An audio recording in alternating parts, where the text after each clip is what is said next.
Hey guys out there on the World Wide Web, Chappie here with New Survival Skills. I wanted to talk to you guys about a couple of things briefly today. Some things that I invented, and we had thought about putting these things into production and selling them to the mass market. And after some careful consideration and just looking at the market and the fluctuations and this kind of stuff, realized that we don't want to make a lot of money, we don't want to spend a lot of money, and we want you to be able to survive on your own. So the best bet for that is for us to just show you how we made these things and let you make them on your own. Yeah, it'll put a dent in my wallet, but I'd rather have you go to your local store, make these things, and save yourself a couple of bucks and survive if you need to. And so let's get into it real quick. One thing that people have been bugging me about since the very first video we did on it was the figure 4 trap that I invented. They wanted to know when it was going to go into production and where they could get it and how much they were going to be and all that stuff. And after sitting down with my instructors and talking about it, we decided we're just going to show you how to make it and let you do it on your own. It'll be cheaper than us making a bunch of them and then selling them to you. So if you know how to use a Dremel and a drill and you can get your hands on these parts, you can make 3 of these in a day, no problem. So let's talk about them real quick. The first thing you're going to need for making the figure 4, which I'll show you one of them right here. We have 3 different variations on the figure 4 that we made. This one took a lot of dremeling to get this locking channel, but it's pretty simple to make, and they work perfectly. You're going to need a section of this angled aluminum. You can find this in a hardware store, or you can find it at your local metal shop. It's very cheap, and you can get it in a stick about 12 feet long for about $3. So you get that, you cut a notch for your upright, and then you've got to cut a notch out in the back here for it to be able to set flush. And then you cut a notch up here in the front, and this is where your bait goes. Now this one we notched here and here so that we could use a tripwire to attach the bait to the bait stick. I'll show you a couple of different variations here in a minute. But as you can see, all folds up collapsible, and then you can store it in your pack, and when you need to set it up, you set it up. You carry 3 of these things with you. You set these things up first, and then you go to whittling your figure 4s that you can make out in the wild, and it saves you some time. Your traditional style one. Exactly. So on your upright, this is your trigger arm right here that would go underneath the rock. We cut this at an angle, and what this is just a squared piece of aluminum. This is the kind of aluminum that you use for the outer edge of a screen for a window. Again, these things come in a 12-foot stick, and they're about 10 bucks. And then on the inside, we have the aluminum tubing.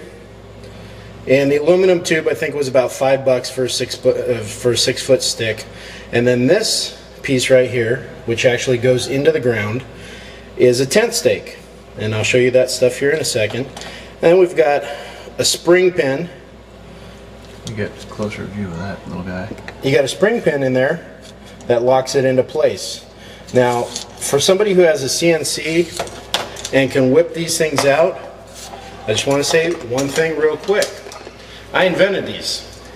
I didn't patent it, but I made it. It's my creation. So if you go into business making this and you don't kick down like 10 bucks or something, karma's going to bite you in the ass. Just remember that.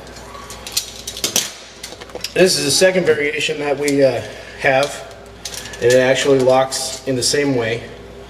But this one here went through some rigorous training at the Marine Corps Mountain Warfare Center, and while it was there, the Marines drilled holes in the bait stick. And the reason they drilled holes in the bait stick was that they found that if they put peanut butter or cheese or something similar to that, that they could squash into these holes.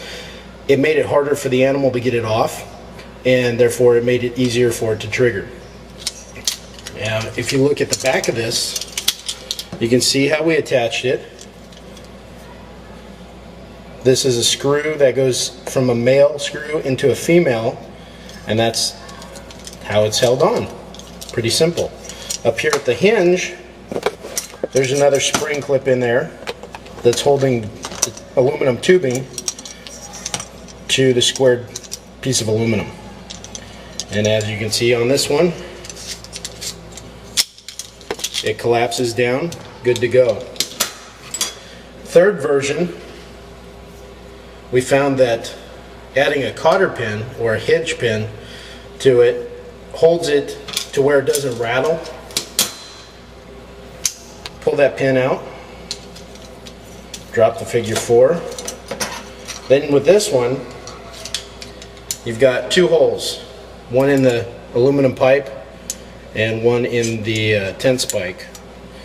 And then you just take your hitch pin and match up those holes, and try not to shove that pin through your finger. Set your figure 4 and you're good to go.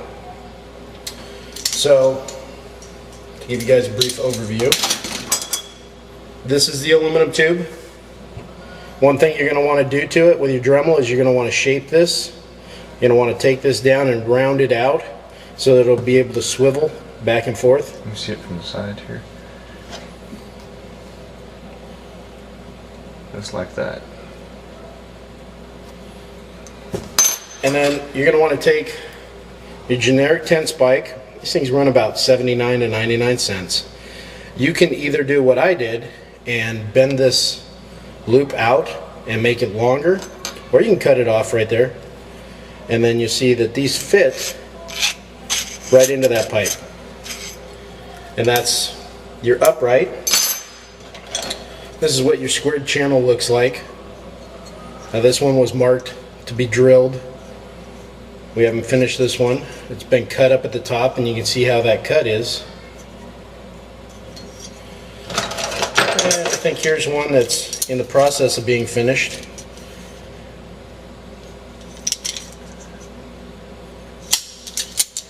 So again, cut these notches in the angled piece of aluminum. Here's your notch for your upright to catch on. This is your trigger notch. This is your bait area, so you're going to cut that out. And you're going to cut that out in the back so that it closes, because if you leave this, it won't come down and close. That, my friends, is the figure 4 that I created. Go out and make them. Make yourself a bunch. Make a few. Share them with your friends. If you go into production, like I said, kick down some bucks. Because Karma and I are good friends, and I'll send her your way. And we found that you can pack 3 or 4 of these in your pack. Very easy, very light, and that'll do the trick. Alright guys, moving on. The second thing we're going to show you is how to make a product that we came up with called BioFire.